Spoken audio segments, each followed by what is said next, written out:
Good evening and good night to everybody.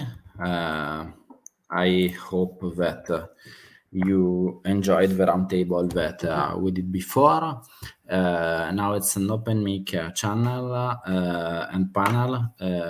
It's starting as usual. Me and is not 42, so welcome to our basic group.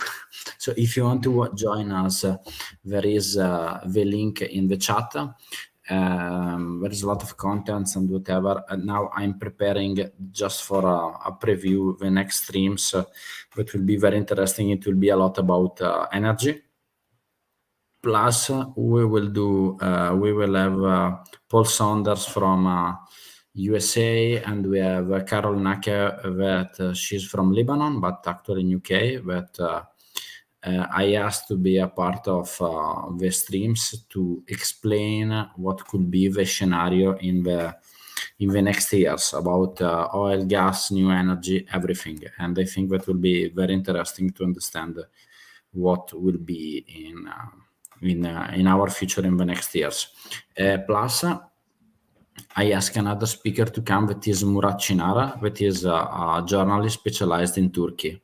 I think also Turkey will be a very interesting issue because it's a very special country in the middle between, let's say, West and East, and is a special place for Russians. Well, like hate and love place, but it's very interesting because actually there is a number of Russians in Turkey that it's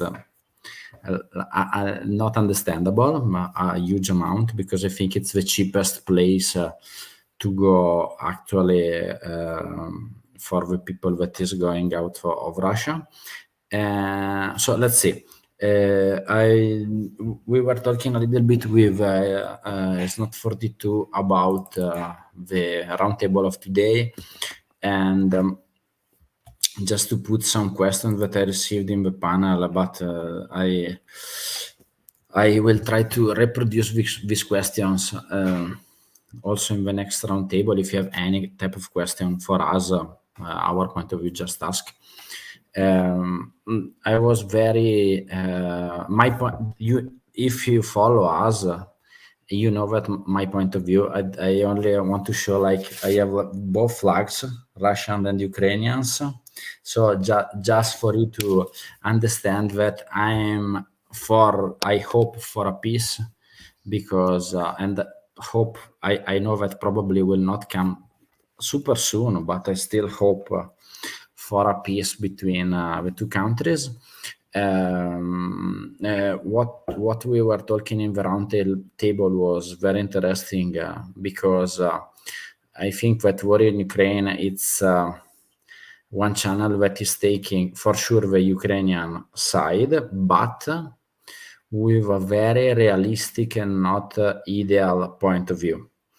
News for Toff was very, let's say, host that was very interesting for showing the US point of view. So I think that also you listen, but sometimes is very, let's say, far away from us, like because it's also geographically not next to us, but it's very important because the US foreign policy, it's influencing a lot the choices of everybody. The provocation that we were talking with is not 42 before starting the live, so I will repeat, so you can say your position. It's we were talking about the economical effect of the situation in the next month. Officially, like, the Bank of Russia is not making public any economical data in the last months. So all the forecast, it's all unofficial data. Technically, the last forecast for the GDP growth 2022 was -7%, but all the analysts said that minimum it's like the double of the numbers. So let's say 15, 20, we don't know.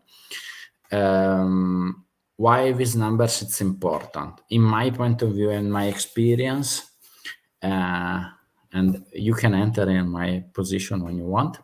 We were saying that the main difference in the Westerner point of view, that a lot of people that didn't see the Russian from the Russian point of view. I went many times, so I feel their point of view. It's that they are better in a way of surviving. In this point of view, we can say the same for Ukrainians. If there is a war, I think in another country, Western world, let's say Italy, Spain, whatever you want, and during the winter you are without electricity, water, and heating system, I don't think that with the actual spoiled people we can survive.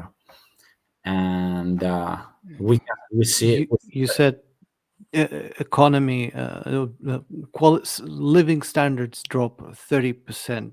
You said, if I no remember I like it could I'm be saying tolerable for I'm saying Russians. I'm saying that like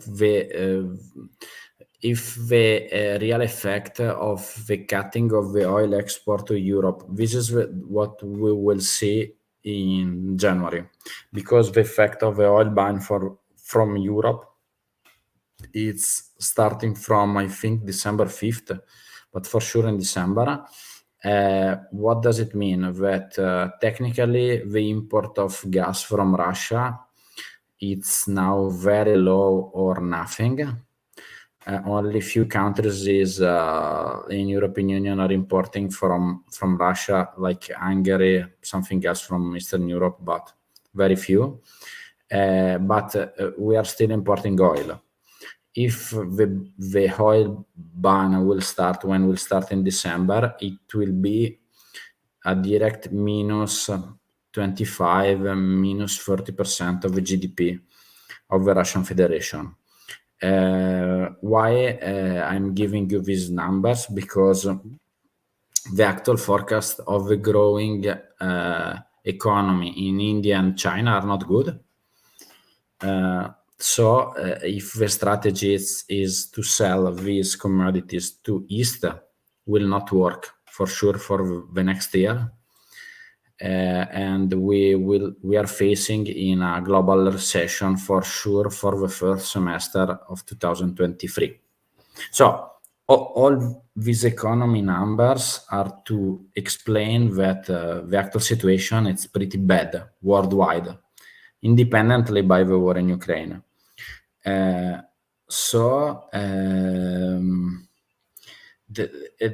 main point could be what could be the level of tolerance of the Russian people in a degradation of a level of life depending by the degradation of the GDP. When we were in the roundtable, the main problem is who will affect more this degradation of GDP: oligarchs, normal people. So we don't know.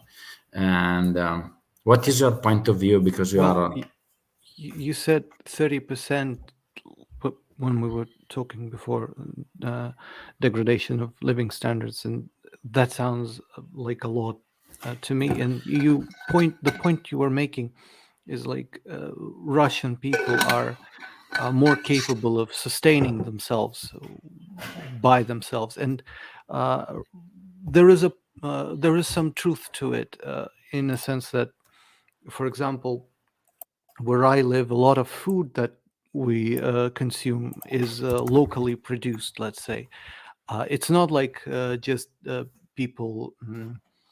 How do you call it in English? Dacha. It's not like everybody has like a little house in the countryside that where country they house. go regularly. Country house where they produce their food. At least not where I live. But there is a certain population of people who still live in the countryside most of the time, and they have farmers. They produce their own food and sell it. So there is that contingency. But when we're talking about something like a what's the word? Degradation? Not instability. No, not instability. Unrest. That's the word. It's going to come not from the countryside, not from the people living away from the capitals, from the main cities, from St. Petersburg and Moscow, but it's going to be those people living in capitals who would be the decisive factor for any kind of unrest if that ever happens in this country, God forbid. And their living standards, by the way, either you or someone among the speakers mentioned it before, that there's just the living standards and the type of people who live in Moscow and St. Petersburg. They're very different from the rest of the country, and it is kind of true. There's still Russians, but in a big city, they are much more dependent on the what's the word, on the the no global stuff? no the city services, Okay. municipal services, on the ability of the economy to function properly. And if and they don't really have that ability to just, at least not all of them, certainly, have that ability to produce their own food. It's still a cultural thing, and it's well known. There's a lot of people who travel to the Moscow countryside from the city to produce their own stuff to the country houses. But it's still, I think most of the population doesn't have that. And if unrest comes, and due to a significant deterioration of living standards, it's going to be those people. I don't think Russia is capable of handling 30%, as you said, deterioration in living standards. And by the way, if we're comparing it to Ukrainians, I don't know Ukrainians. I can't speak for Ukrainians. I actually can't speak for Russians either. But I think at this point, both Russians and Ukrainians are fairly modern people in a lot of ways, and a significant reduction of living standards is just not going to be tolerated by either of the people. So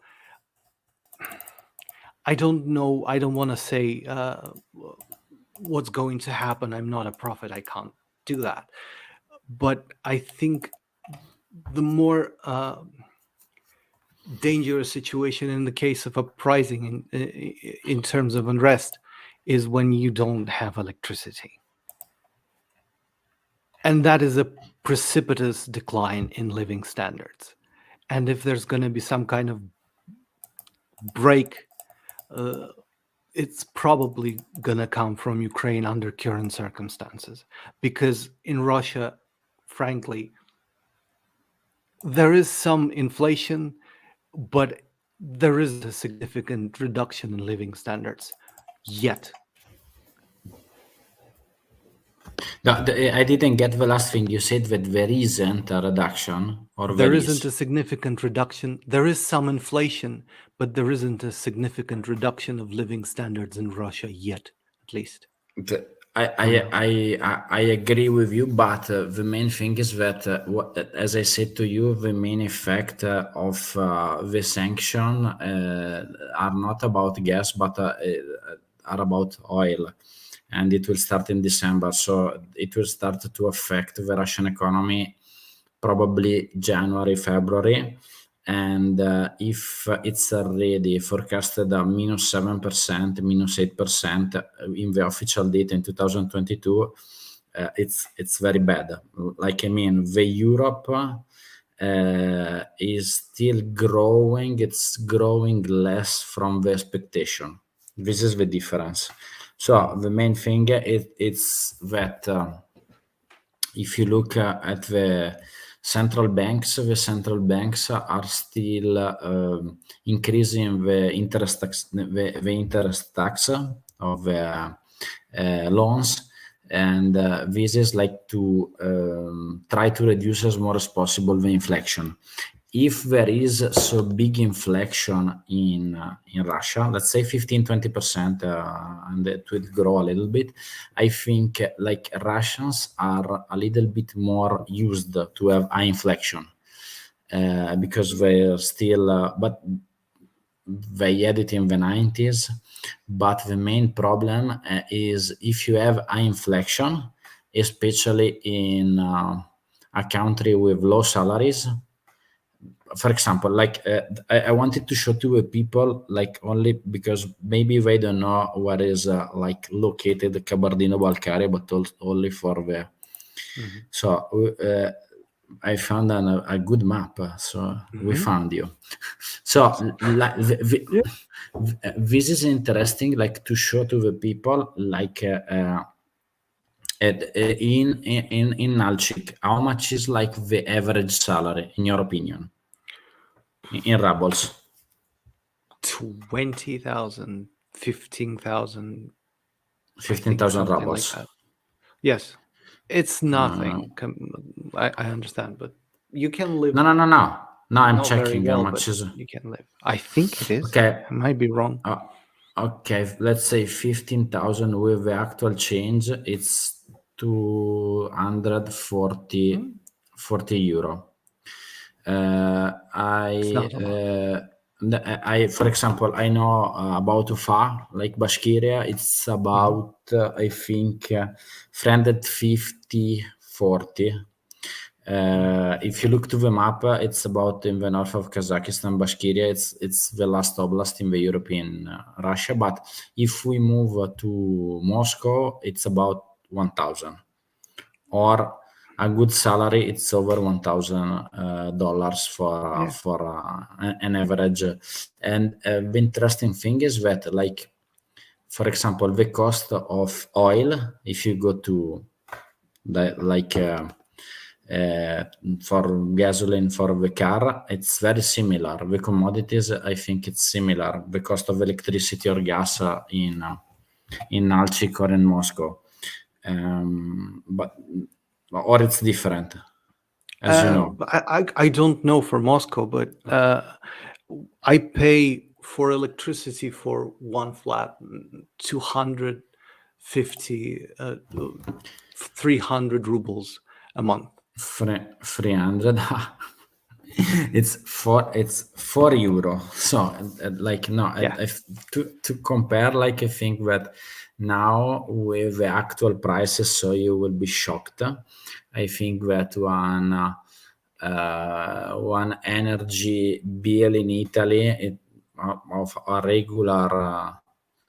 regular apartment, it's about minimum 200-300 euro, so 100 times more. So this is for you to understand, like, different of prices. Now in let's say an interesting thing, it's also that there is a little bit of changes of approach. I don't know if okay. I don't know why they To be put. fair, I'm sorry. I need to Okay. give a correction. We have a hydropower station here, so it might be a little bit lower price for us than the Okay, rest because of the there is like country. an energy benefits because you have plants Yeah. there. Yeah. Okay. It's but do you about waste? You pay like a taxation or not? Like for Waste management. You uh-huh, mean? for the Yes. rubbish. rubbish. All municipal services are fairly cheap if you can pay them at all. In my personal case, I haven't paid them for a very long time. Okay, but They still let's work. say, okay, if you don't pay, what could happen? Nothing, or Nothing. okay. They just So continue to work. The no, rubbish, they just take rubbish away because no, it's it's a very socialized system, government controlled, heavily and subsidized. They just do these things. Of course, you water and should gas. pay. If you don't Gas, I pay, haven't paid for gas in over a decade. okay, and they didn't cut you off. No, there's what do you call it? Круговая порука, circular responsibility. They can't cut one house, one flat from the whole building. Okay, It's no, just same with heating, same with but because you are living in like in a like a Khrushchevka, like a yes, yes. okay. No, but it's because like the people that have never been in Russia don't know what is it. It's like they called Khrushchevka because they were built during the Khrushchev era, and it's like a condominium. It's a very common in Residential the building, like 5, yeah. 6 stories, sometimes 9 stories, that sort of thing. Yeah. Yeah, and it's interesting because during the communist era they have to make as big as possible the apartment with less space. So it was strange for me that, for example, all the common places are very small. There is only one stairs going up, and there is no common space because you need like to have more apartments as possible in the building. But this is working because it like the heating system is centralized in Russia. Like in a lot of Yeah. countries, it's not. So if they want to cut you off, they cut you off without without any Yeah. problem. They learned to cut off waste management, sewage, but yeah, Ah, that didn't happen now either in this case. Anyway, I showed also this map that it's interesting. I put it also in the stream, like to show how much is let's say fragmented the the second ethnical group after the Russians, and but in Russia you have a huge melting pot of people. So it's 190 something or 180 something ethnicities. Yes. and it's very interesting that if you check like the Russian core, it's mainly, let's say, the oblast all around Moscow. If we check, and but also Siberia, that is like the central part, the long oblast, and also Far East. Except that gray, that is, I think, huge part with Buryatia, I think, probably. No, Yakuti, not Buryatia. And we saw also this map. It was interesting about the languages Language and in Ukraine. Ukraine, Moldova, blah blah blah, and I like to joke about Russia as a melting pot. It's like United States is a melting pot that was steered. Russia is a melting pot that wasn't steered. It's just all the ingredients left where they are, where they were thrown.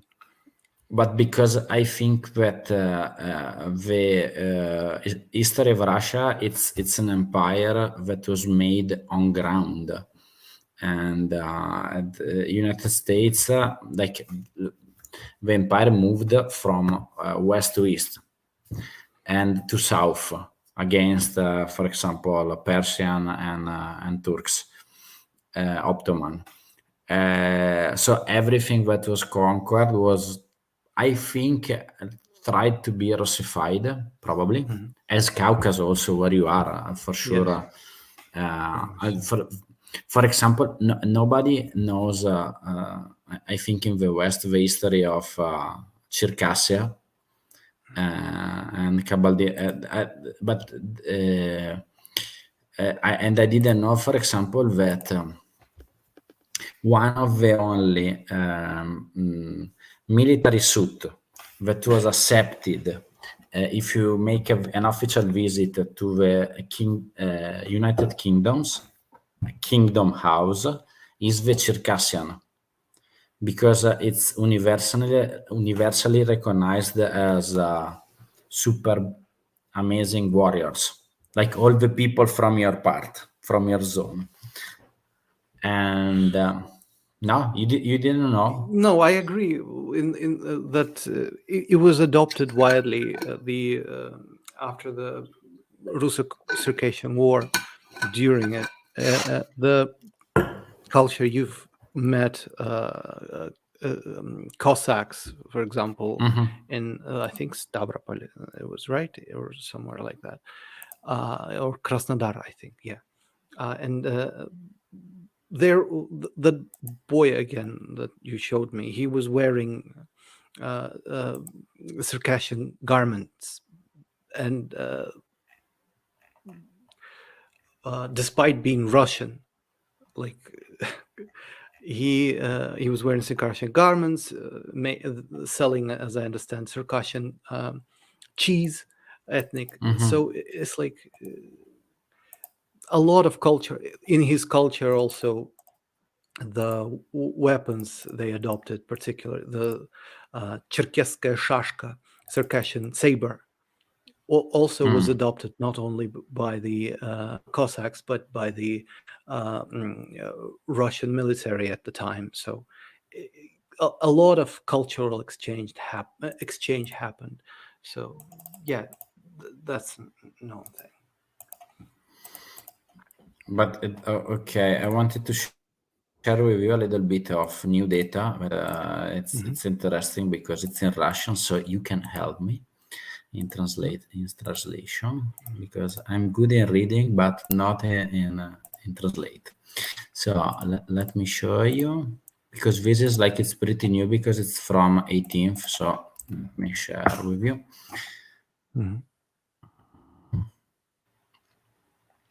Okay. We have a follower in the chat that is every time commenting but never come in the stream. So we know that you are there and chatting. Be with us. We want to listen you. Now, so if you want, I will reshare the link for come inside in the chat. Just click and join us. We will not stay a lot, but it's interesting. So wait that I will put, wait a second. Okay. This is a website that it's very interesting also for you. It's like forecast.ru. It's in Russian, and they are putting all the forecast about. Let's check this one. This is like analysis macroeconomic. Okay, trends. So let's check what is saying. BBL, I don't know what is it. Most important macroeconomical indicators in relation to the period of the last year. Okay, let's check if there is. Okay, maybe this one is interesting. Dynamic of GDP. Okay. I have no idea how to translate aggregate economic activity. Yes. Okay. No, but this is it's macroeconomic data that it's not so interesting. But let's check from 2018. Okay. Risk. Okay. Risk assets. Okay. Let's check, because this is only the macroeconomical data. Yeah, but it's a lot of. What is this one? foundation of national wealth, let's say. I think that's Okay. foundation of Ah, national wealth. I think that this is like it's like the money saving of the state, probably. Yeah, I think so. Right. It's Seems like it. okay, but this is macroeconomic. It's not so interesting. Let's check if other forecasts are more interesting because one was about inflation. Forecast of socioeconomic development of Russia for 2022-25. Okay. Look at this one. This is the data. The third part, it's the analysis of 2022. If you check about the last row, minus 24.5, minus 28.5. Investment in main capital investment. So what does it mean? That the main problem in the economy, it's the lack of trust in the Russian economy. So the people that had a chance to take out the money already took it out at the beginning, and the problem of let's say flood of the youth that are going out of the nation against the war, against the mobilization, whatever you want.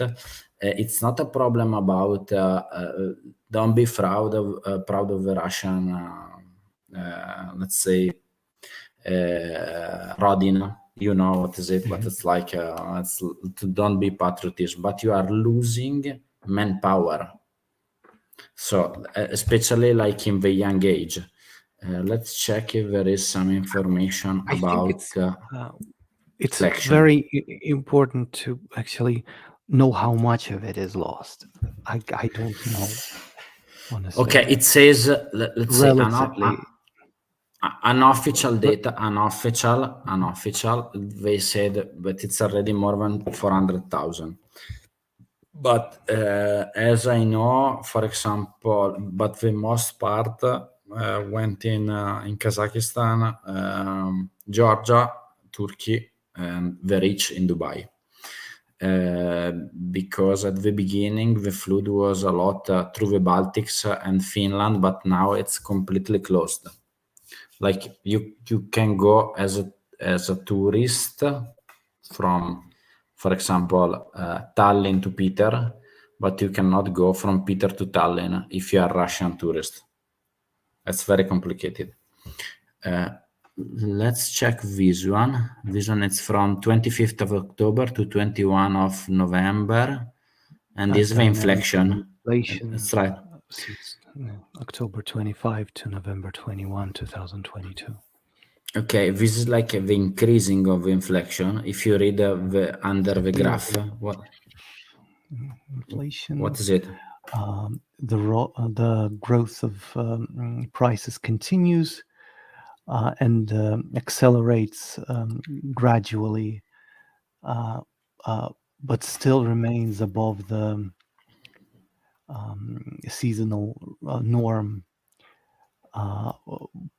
in the what's the word for those skopki? Average. To point out that the difference decreases. For the last 4 weeks, growth, the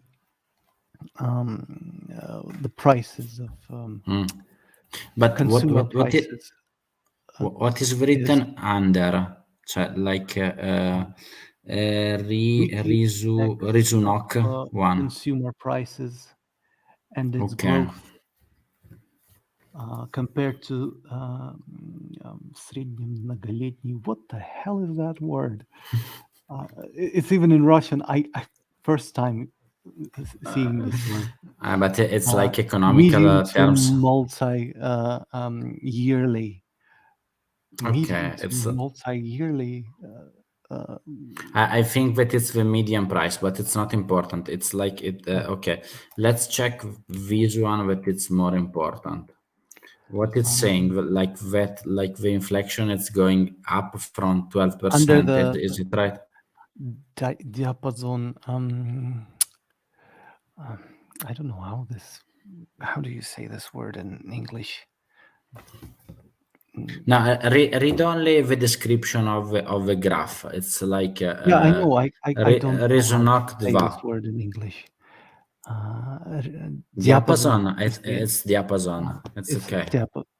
diapason of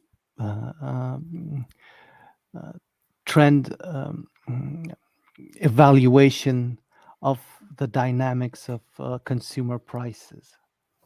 Okay, so Diapason of le- trend it, evaluation of dynamics of no, consumer it's okay. If we check, it's like it's still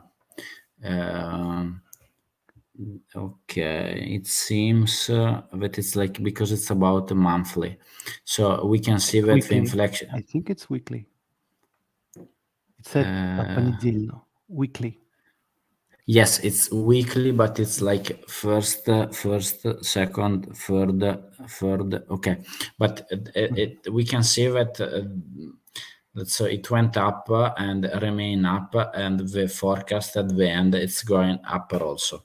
So there is no, let's say, also the Russian official data are not saying that it's going down.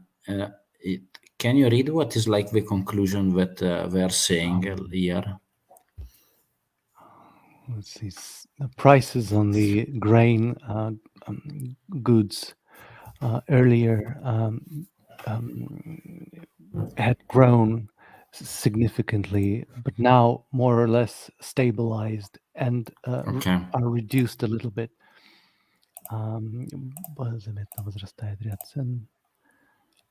However, prices of meat and milk produce, as well as eggs, have grown. Partially, it's related to the growth of price of feed for the It's bird the same in factories. Europe.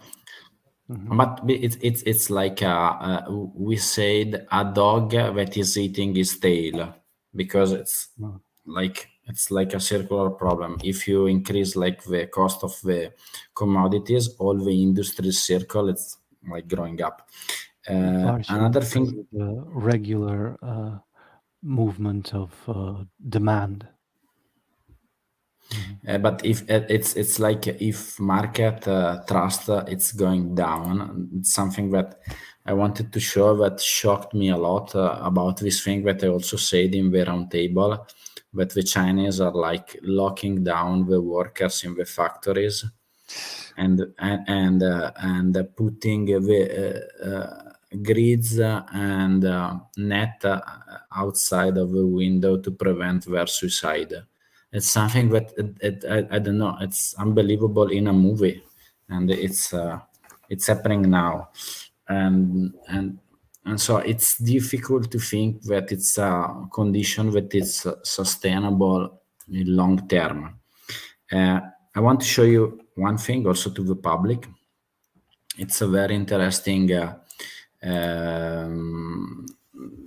It's a very interesting analysis by NG, that is like one of the biggest bank in Europe. It's from Netherlands. If you see, the interesting thing is that like what they are talking about, that the gas storage in Europe are completely full. So the probably the Russian plan to make the Europe froze with the strategy of reduce the gas. It's like But they filled it thanks to buying Russian gas prior to the start of the sanctions, and now the problem is that the next year they won't be able to fill them. read the title. Natural gas Yeah. supply concerns, but only for this winter. This is Yeah, what that's what what I I want to push.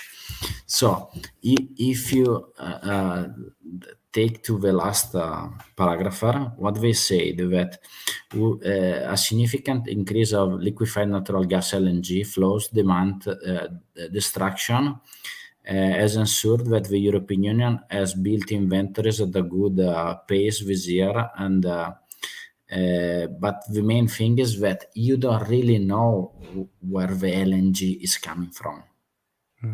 So what I want to say, it could be a Russian gas sold to China that converted in LNG and sold to Europe. And China So, gets the profit for China get the working as profit. Why? Because it's China are buying oil and middleman. gas from Russia, but as a discount prices from the market. Because for sure, Chinese said and India also, if Europe don't buy things from you, if you don't give me a huge discount, I will not buy. So this is why I'm saying for you it's better in the long term to have buyers from Europe that are paying constantly, let's say, the right price, or big markets but with discounted price. So in the long term, for sure, it's not the answer, it's China. In the long term, But I think this situation will go back to normal, honestly, eventually. I don't, I find it difficult to imagine that simply based on greed alone, that Europe wouldn't see an opportunity to restore the connections with Russia and be able to buy Russian gas.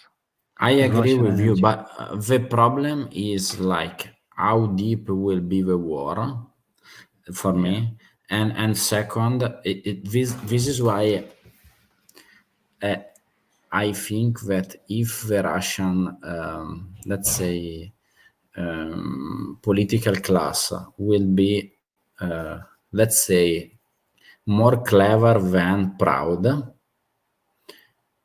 they could find a good deal. I'm repeating this to myself, that let's say that a very good exit strategy for Russian could be to push the deal on Crimea.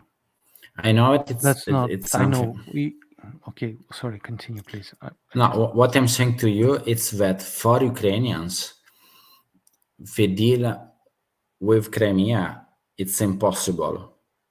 This is why a good deal could be one deal about Crimea, because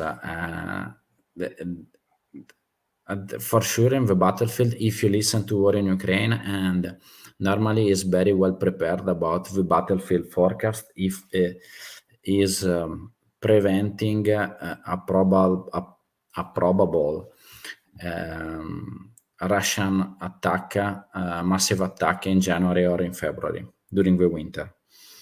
But if they will manage a good mobilization that could reach one by one in the battlefield. And it was very interesting for me that he was talking about 5 or 700,000 troops. So it means that like the reserves of Ukraine, it's very big in the defense. But what I want to arrive, the problem is, let's move to this one. If you check to the first image, you can see like the quantity of actual, let's say, oil and the previous quantity. It's nothing. And the prices of oil collapsed. Let me check like the price of today, only to give you one number. Olive of gas. Okay, the gas price in Amsterdam of today, it's 129. At the peak, was 344. So it's a price that it's not connected to the real market. For the oil was every time very connected to the real situation. So there was a huge speculation, and Russians were able to make a huge profit during the peak, also selling very low quantity because they were selling low but at high prices. Mhm. You got it. Now, like the prices is 1/3. It's minus 70% of 3 months ago. And so if you reduce the quantity to 10% or less, it means that you are like reducing a lot of the profits. It's something that you cannot manage if like your country, it's mainly a commodities export, That's why I Russia. think Russia basically to end this conflict has like a 1 year. That's it. If within this year, the sooner the better, so to speak, Russia manages to basically, it's unfortunate that it has come to this, not unfortunate, horrible, criminal, terrible, that it has come to the point where the decision of this situation, that this situation is decided on the battlefield. But if Russia manages to defeat Ukrainian army specifically, not just capture territory, there's a lot of emphasis from the Ukrainian side on capturing territory, recapturing territory. But we got to understand that if the army collapses, Ukrainian, I don't want to say this, but it could be. But all right, let's say if the army collapses, Russia can essentially take whatever territory it wants by that point, but it's without any resistance. So if that scenario happens within the year 2023, Russia will survive it. If not, Russia will simply not, and all the repercussions of what you were saying will basically lead to if not the to the significant reduction of living standards at 30% or more that you were talking about. Yeah, and that's going to be eventually to regime change in the country, to massive economic downturn, to potentially balkanization, to, by the way, another conflict happening from the direction of Georgia and through Georgia in the Caucasus. But this is why I think it's something that it's difficult to repeat because I'm not being listened from my guest, not from you, but the others. Let's say everybody think that for the US foreign policy, it's better to have an unstable Russia than a stable, but it's the opposite. Probably the main thing it was the same at the end of the Soviet Union. Like the main thing is that I will find the book and I make a screen for the public. Like the strategy at the end of the 80s of the US was for sure to weak as more as possible the Soviet Union as a world power, not as a regional power, but it was much, much better for the US to deal with the Soviet Union instead with the Russian Federation. It seems the same, but it's not. When the first time Yeltsin went to Washington, that was the president of the Socialist Republic of Russian Federation, it was still Soviet Union, was not welcomed with super hugs by George W. Bush, because the main link was Bush Gorbachev. Like Russia was not recognized as a, let's say, independent actor. And Bush used let's say, the paradigm of Soviet Union is finished, the Cold War is finished, we won the Cold War, using it for political campaign that we lost, that he lost with Clinton, because after George W. Bush, there was Clinton coming in the next election, and George W. Bush lost, and Gorbachev felt betrayed, and he finished. For example, like in what is your feeling, not opinion, about like the end of Soviet Union? I know that you didn't have a lot of time in it, but like very small, or, 1 year. or what you listen from your families or your parents, like the opinion about Gorbachev and Yeltsin and the 90s and the 80s. Let's If you had say, certain things.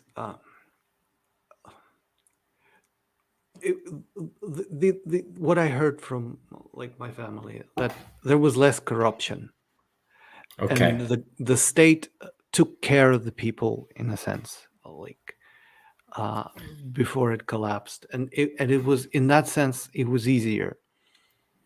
What was I gonna say else? What else?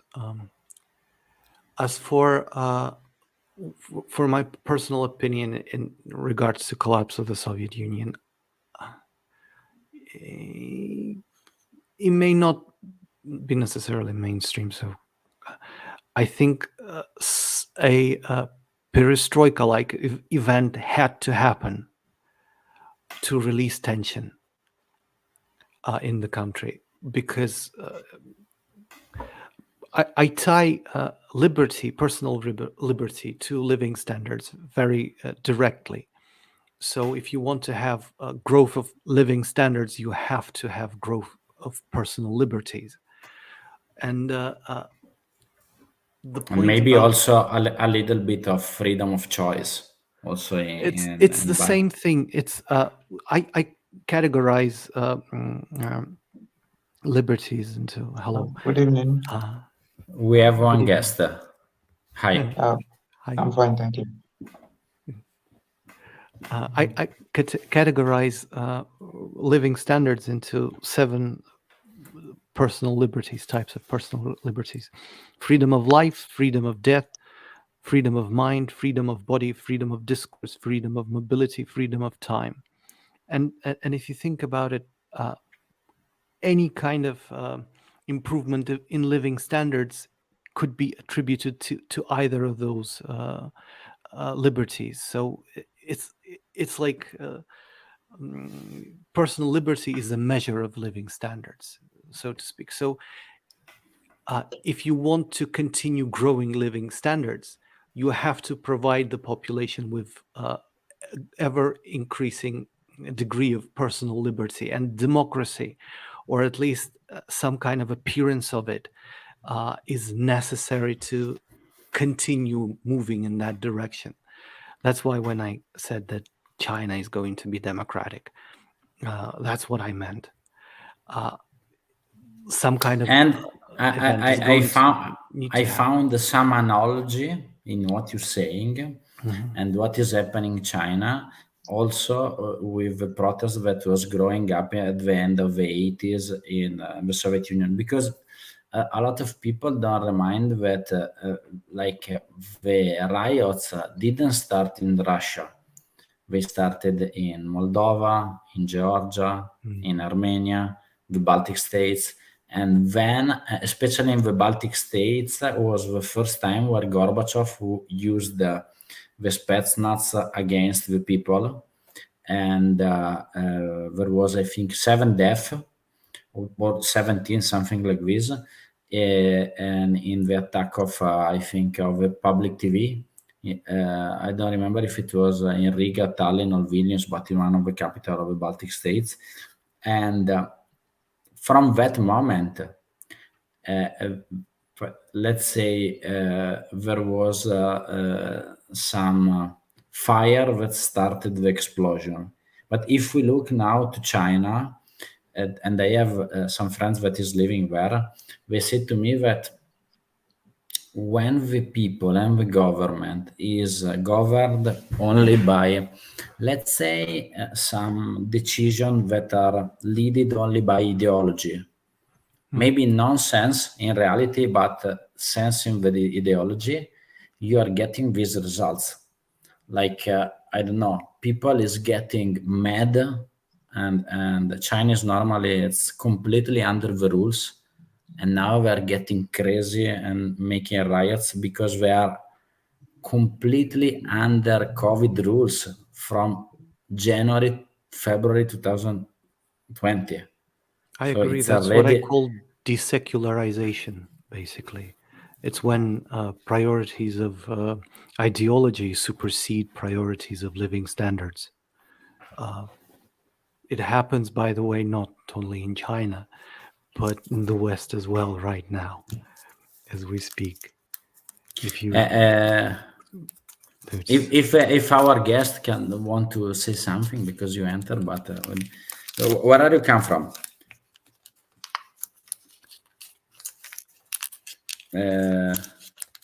Are you still there? Let's see. M forum, are you still there? No. If you want to talk, be free to enter whenever you want. Another thing that it's interesting, it's what happened in Yerevan, and I think it's like already the third time that one president of a former Soviet republic is complaining with Putin. But it's not it's something unbelievable if you return back 1 year ago. So it's after Kazakhstan, and then there was Kyrgyzstan, if I remember. Now Armenia. It's I don't know. you can't really say that it's not deserved, honestly, because Okay, I'm not saying the main problem is it's unbelievable thinking about the history of recent Russia in the last 30 years, because all the republics were still a little bit satellite of the Russian Federation.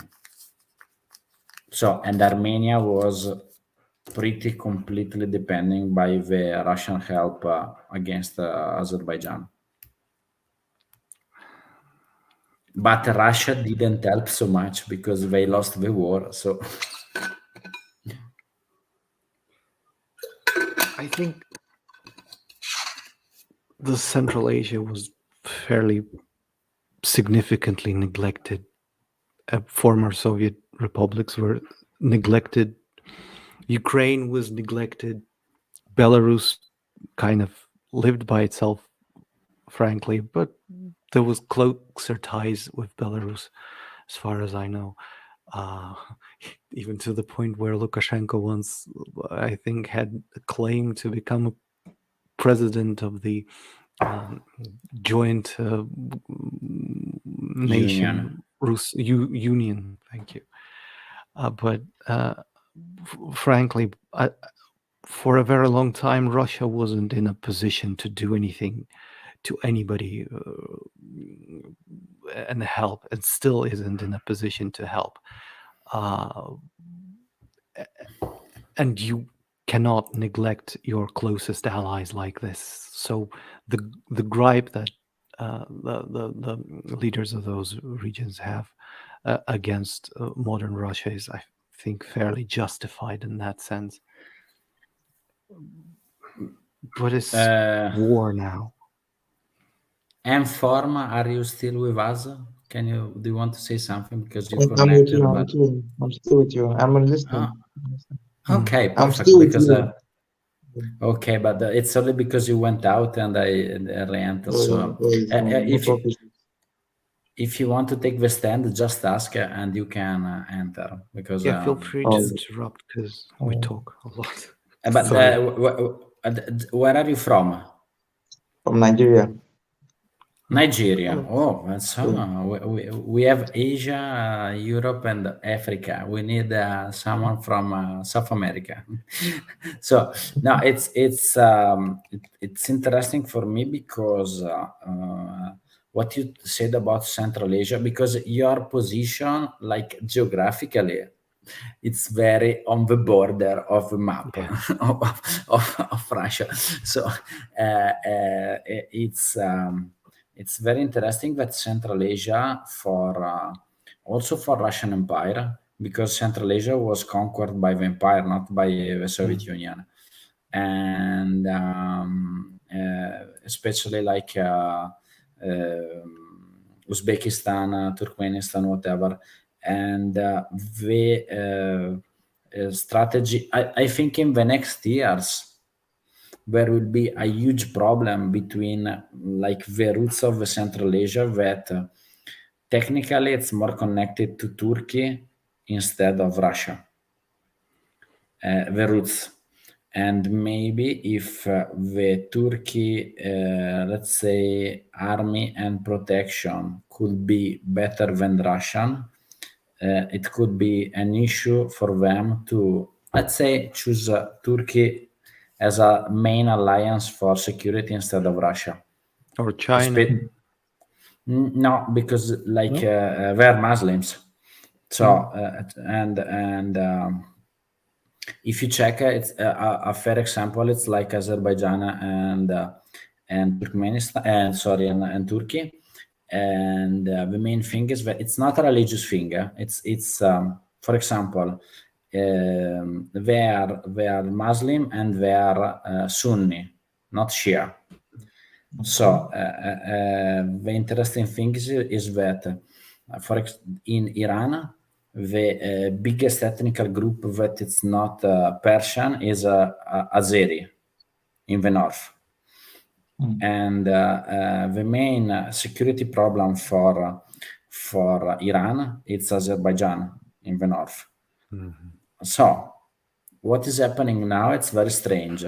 The first two allied of Armenia against Azerbaijan, it's Iran, that it's Shia and Muslim, and India.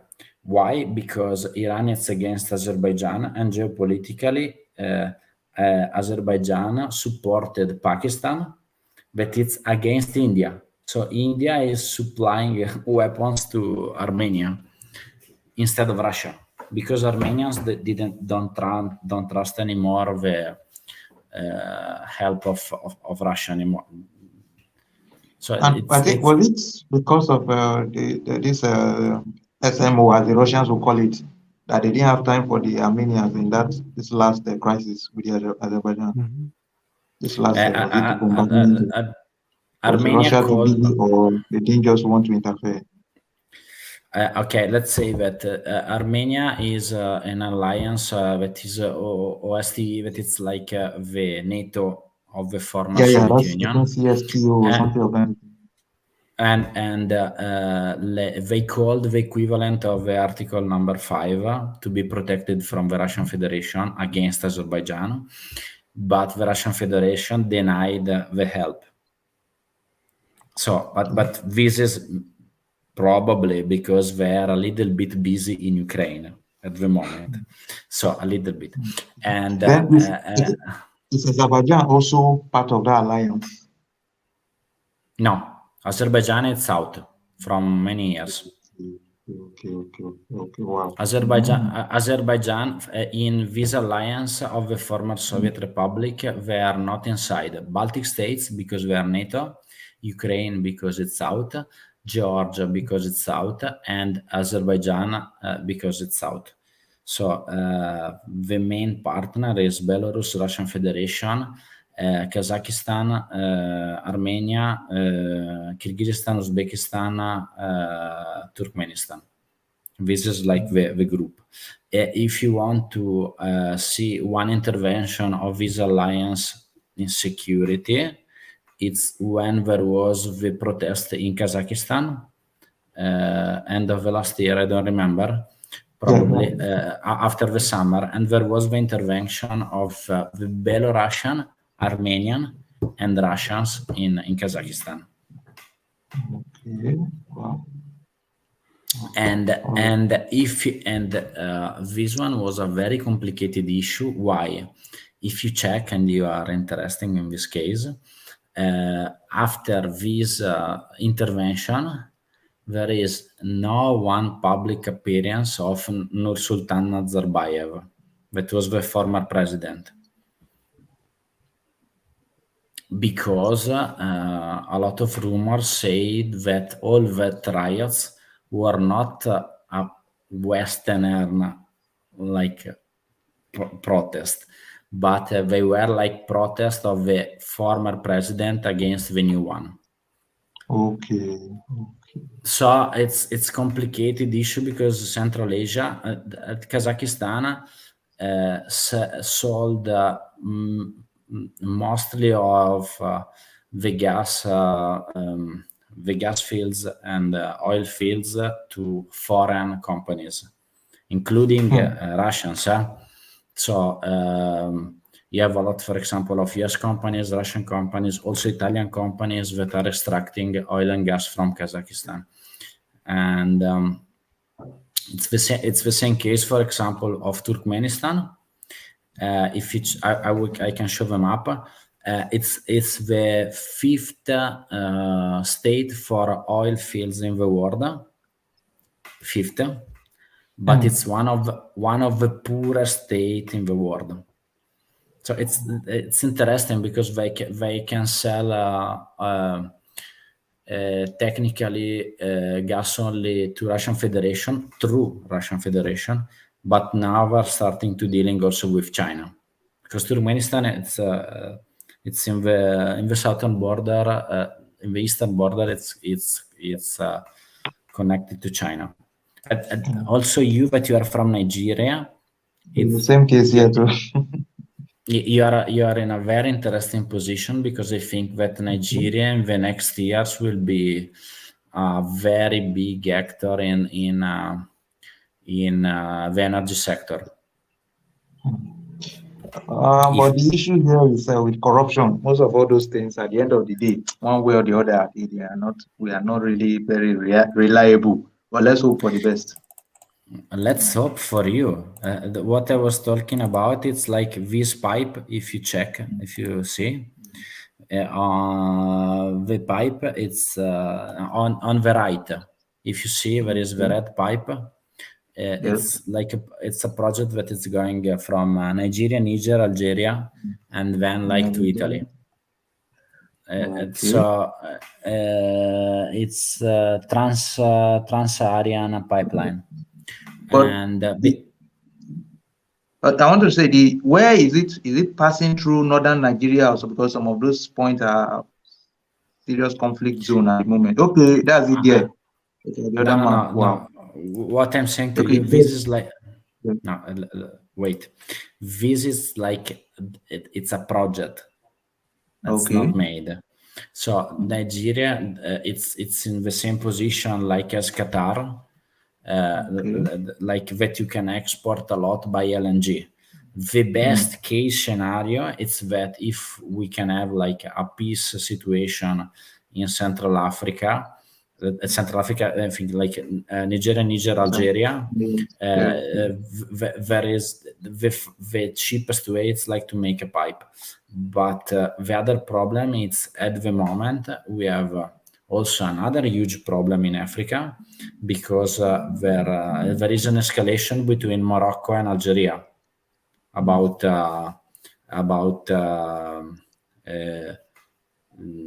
Western Sahara. So it's a super mess, because It's and if you see to Moroccan and Algerian, they are very very. It's like Russian and Ukrainian, like And the some of these culture. issues that we have here in Africa is because some of these maps, or let's just say boundaries, were created by the colonial master. So at the end of the day, it isn't more or less like treaties or peaceful. It's that brought about this map. It was like something that was imposed on most of these countries. So that's what is giving conflict here and there and this thing. I think that's also what we are seeing now in the post-Soviet countries. Yeah, but it's very interesting because you have a lot of maps with a border that is a line. So it's like if you check to the map of Algeria, it's like Yeah, two like lines. people Like want to use a ruler. it's like something not very connected to the real borders of the nation. No, but you are from the capital or from other cities in Nigeria? No, I'm from other cities. I'm from the west. That's Ondo State. That's that place where there was a massacre of recent. The church. Okay. But so you are from the interior part, not on the sea. No, not. I'm close to the sea. Close to the sea. It has is where I am. Is close to the sea. No, Ondo it's State has not really as much as Lagos and the rest. for it's not 42. Nigeria, it's another interesting case because I don't know how many languages you have in Nigeria. I don't want to Over count. 200. Over 200. So Over so it's 200. not so Russia. It's very small countries No, and Whoa. languages. over 200. When you see so many different. So the fact that we're still together, so No, this is it's interesting for me because I studied in also a master in Norway, and I had a friend that was from Nigeria that was studying with me, and when he was explaining to me the numbers of dialects, languages in Nigeria, I was shocked because it's I don't know you have so many ethnical groups in the same nation. It's No, it was since it was more or less, the British that gave us independence. So it was where they wanted to merge together. They merged, and then left us like that. So we are the one. That's part of some of the issues bringing about the conflicts, this intercommunal conflict and all those. Because we didn't sit down to discuss most of all these things, these issues together before being put together in the country. But So I think Nigeria, because if I remember correctly, the first state that got independence was Ghana. Nigeria was after, probably. But have you ever been in Accra, Ghana, or never? No. The only other country I've been to is Niger Republic, and I've not really been Niger, to Niger, I so lived the in north. Niamey. Yeah, to the north. Okay. I lived 9 years in So Niamey. you need to come in the next streams because you have very interesting stories to tell to us. So because we don't have a lot of participation from Africa, but Charsa is not. It's from which? It's from Gambia. Zambia. We have one Zambian guys that is actually in China. So the next time I hope that we will have 2 Africans in the group. Okay. Now it's very interesting for me also geopolitics of Africa because maybe next stream if you can send me your mail, I will give me mine. I will invite you in the next one because I would like to make some geopolitics forecast about Africa because for me it's very interesting. For example, I take a look about Angola, and it's a very interesting state for me because former Portuguese colony in that case. Yes. And it's a state with a huge dependence now from China. because they built a lot of infrastructure, blah blah blah, whatever. And I try to analyze the forecast of the last elections, and I didn't know nothing of Angola before about the political groups, and and it's very very interesting how it's very easy to, let's say, finance one political group in Africa and with good success. And if you have huge investment from abroad, I think that you can easily get your president, let's say. So most often, the elections is who sometimes when it's not violence is who has more. When it's not violence or those with the force, that's military and police behind them, then it has to do with the highest bidder. So, and most of our currency is not really very good against the foreign dollar and the rest. So once you convert it to our currency, it's more than enough to do anything you need to do with the masses. And so most of the masses are below the poverty line. So you can easily. Question that I want to say to you, if in your experience, because I had some talking with someone, but was I don't remember if it was Eswatini or South Africa, but they said to me that some states are starting to use local cryptocurrency instead of regular currency for make also working with crypto for the local economy.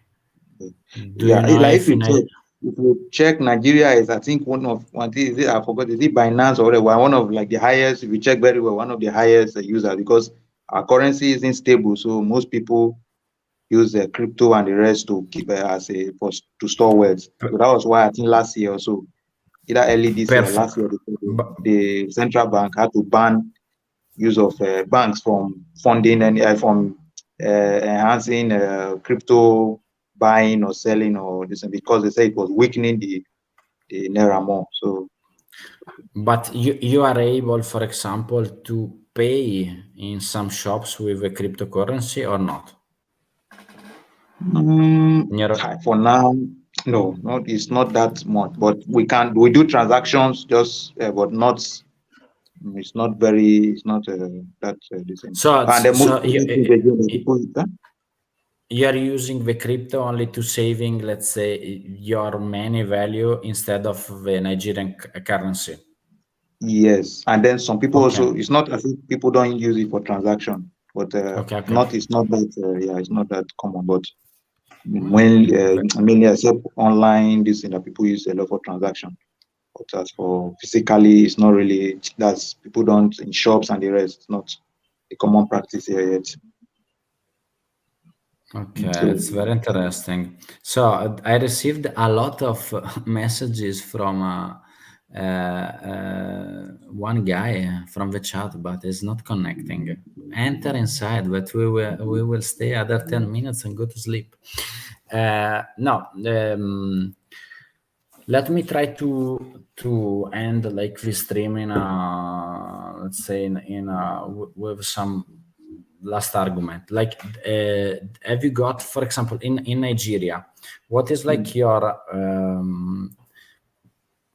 sources? What the local media are talking about the war in Ukraine? There is news, or it's not so interesting in the African media? Here in Nigeria, I think we have a lot of problems. So it's mainly the last. It's not a top. It's not when you check the top trending news, the first, second, third, and next year is an election. So it's the election that is more of the focus now. Candidates, presidential, both presidential and the Senate and the House of Rep election, and even state elections. All of them are coming up next year. So that's what is the focus in media for now. So, but most of the reporting are mostly copied from Western sources. So, but the people, but as for most of the people, don't really align with the West. But the news house copy most of their news from Western sources.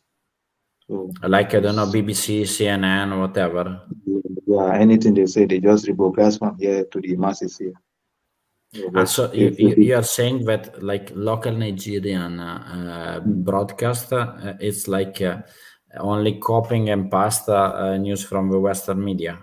yeah, for that's the Ukraine war, yeah. Okay, got Yes, it. yeah. Perfect. But the masses, as for people that don't really focus on international news, it's not a thing here. That's the war there is not something. If you talk to anyone, say they even so there's war somewhere. There's And war going on somewhere.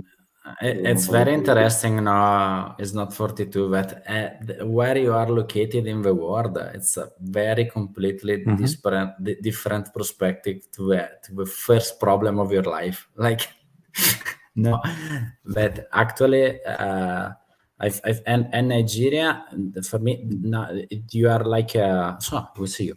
Hello. It's one of the biggest growing countries in the world because now you are about 200 millions. 200 million, yeah, yeah. Mm. Well, not So official yet. I think the next year we'll do there's a this put for next year. How do they call it so now? Census, yeah. so It is, Russian is small, only 145. Nigeria is yeah, better. yeah. Uh, So like no, from the level of education or in the northern side is lower. So there they give birth. um, No, then so the main thing is that Nigeria is the richest part. It's in the south. yeah, Okay, yeah. it's very interesting. It's So very like in the interesting. north, the elites there have there is more gap. Generally, there's more gap between the politicians or the high class from the low class. But over in the north, the gap is wider. So because the level of education there is low. So Okay, got it. so most of the people in the politics and the rest, because most of it's a centralized economy. So most of the money comes from the oil in the south, or is shared around. So in the north and some of those, not everywhere there's corruption, but that side, their own people are not really, how will I say now? Don't question their leaders the way in the south is question the leaders to do, even if it's nothing to do something. And it's for also far is not 42. It's very interesting because I have a little bit of knowledge about Nigeria, and for me, it's very interesting state. And Okay. so, thank you that you came because Thank I you. didn't know. Also for the dubbing, I know that there is a profession, and to confirm me if it's true or not, that if you go to the cinemas, there is also like one live subbing of I don't know foreign movies in like in Nigerian slang. It's or there is like a sort of Nigerian Hollywood also. Is it true? Yeah, Like that you have a lot of local production of movie. yeah, yeah, And it's a huge market because it's 200 million people. So I think probably it's the biggest uh, growing countries in Africa. yeah. It's And like before, it just of recent, even the Nollywood has started to standardize. Before people were more interested in the Western. They say I really paid attention there, but of recent that they've been bringing up the quality, so they are beginning to pay more attention in cinemas and the rest. But before, there wasn't anything serious in the Nollywood. But of recent, very, yeah, very interesting. So, Charles uh, mentioned Nigerian movies just the other day. yeah, no, but it's a very, very big growing movement, but also music. But when you have like an internal market of 200 millions, like yeah. But it's as for music, is no music. Music stars and they get a lot from that market, and it's very yeah, yeah, yeah. Nigerian music. Yeah, We have a huge community also in Italy from Nigeria. I think it's one of the first African, but okay, for sure we have we are more like from everywhere. Morocco. We are everywhere. No, we have more from Okay. Northern Africa, so Morocco, Tunisia, but because Yeah, closer I to think I think the immigration in Southern Europe it's a sort of waves. So I don't know. For the first time it was Albanians, then Okay. Romania, but because it was next to.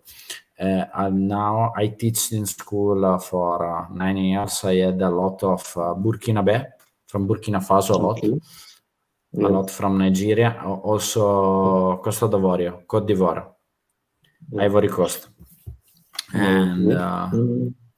Okay. but like, do you think or do you feel a lot of presence, for example, still of or interest of United Kingdom in Nigeria or no?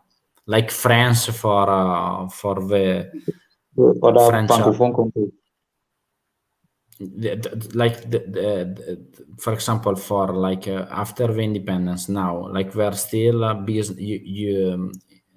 English businessmen, English companies in Nigeria or not? No, they don't really have more presence here as France. More England Okay, more. so France is more. It's a lot present in but more in the former French The French colonies. countries. Yes, not Okay, Nigeria. Yeah. so very interesting. So Like for instance, even the last president of of Cote d'Ivoire, that before this current Alassane Ouattara. So his issue he had that caused him, that was part of the reason that caused him is this thing was the issue he had with France.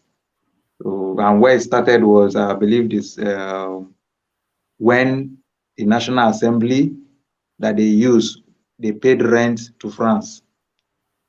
So okay. those are some of those things.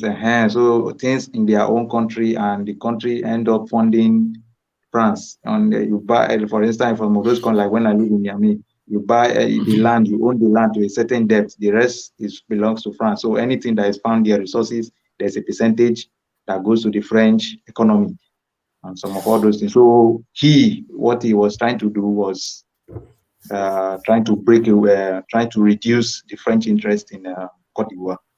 So that was No, what got this enemy said.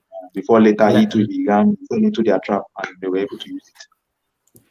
let's put the last thing to close the stream, because it's very interesting your intervention, because I think your part in the world, it's especially, let's take the example of Mali, but it's not so far away from Nigeria. Where there was like the change, because there was a coup d'etat, a military coup, and after this military coup, like the French were pushed out and the Russian came in.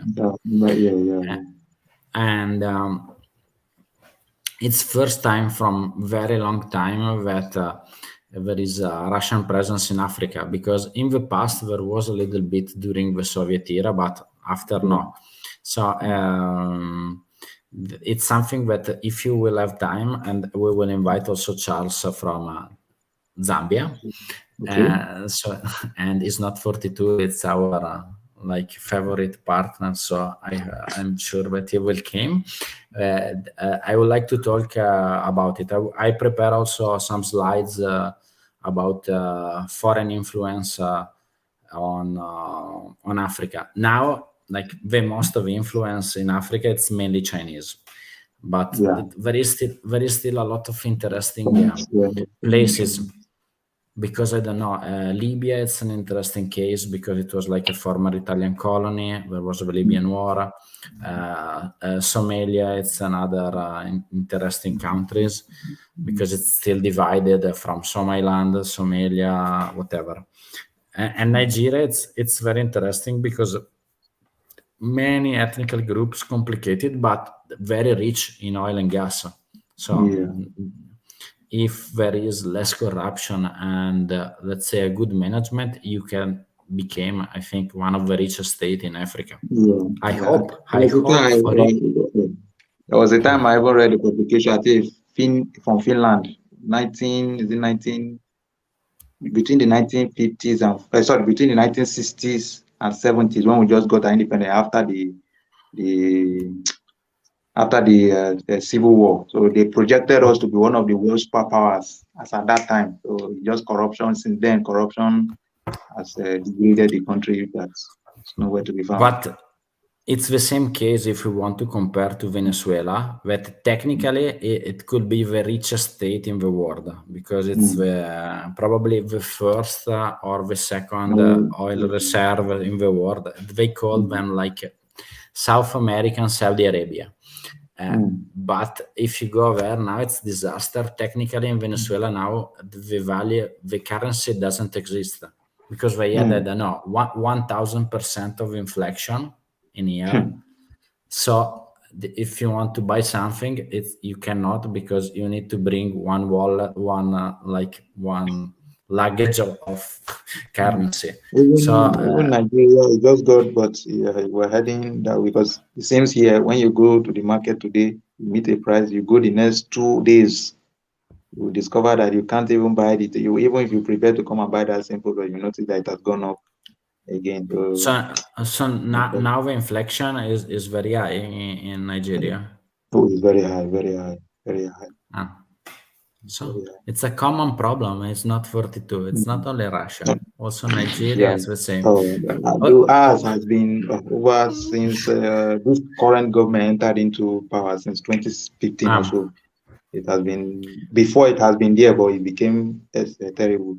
Inflation, the currency collapsing, and the rest. So let's closing. But it's already 1 hour. I heard some states using gold for stabilizing the currency. Ghana. That's Ghana. Okay. So let's hope for a peace between these two friends. So I hope a good night to both of you, and thank you to participating in the stream. I wrote to you my mail, okay, on the chat, but it's very simple. It's like cardinalmazzarino at gmail.com. So if you check the comment, you will see it. It's like for you. If you wrote to me an email, I will put you a memo for the next geopolitical stream about Africa. I think we will do in the next weeks. But I would appreciate if you have time to come. All right. So thank you both, and I hope to see you in the next panel. And good night. Good night. Yeah.